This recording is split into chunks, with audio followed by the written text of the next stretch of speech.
अब आप सुनिए, अब मैं आपको एक ऐसा फैक्ट बताने वाली हूं जिससे आपके रोंगटे खड़े हो जाएंगे।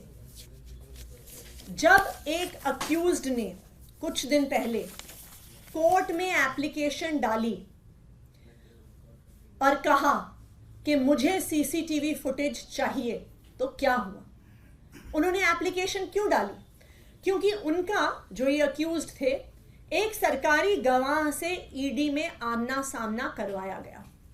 उस आमने सामने में सवाल जवाब हुए, स्टेटमेंट्स दी गई, अक्यूज्ड द्वारा दी गई, सरकारी गवाह द्वारा दी गई। इस पूरी प्रक्रिया में उस कमरे में एक सीसीटीवी कैमरा लगा हुआ था।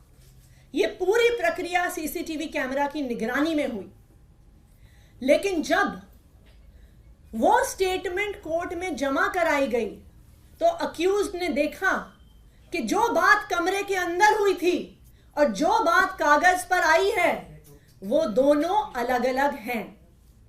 और इसीलिए इस केस के उस अक्यूज्ड ने सीसीटीवी फुटेज के लिए एप्लीकेशन डाली।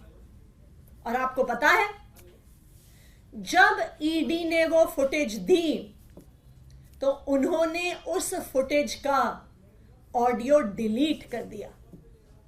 सिर्फ वीडियो फुटेज दी गई, ऑडियो फुटेज डिलीट कर दी गई और सारा एविडेंस कि वास्तविक तौर पे उस कमरे में क्या बात हुई थी, उस सारे एविडेंस को ईडी द्वारा डिलीट कर दिया गया है।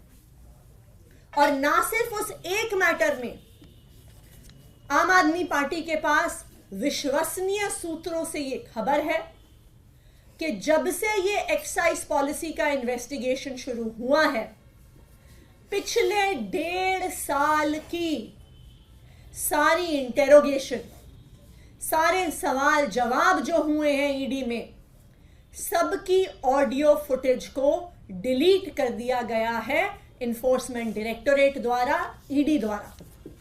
ये क्या दिखाता है कि जो एक तो रिकवरी नहीं हुई, सबूत नहीं मिला, और जो स्टेटमेंट्स थी, जो एकमात्र आधार थी ईडी के केस का, वो सारी स्टेटमेंट्स भी फर्जी हैं।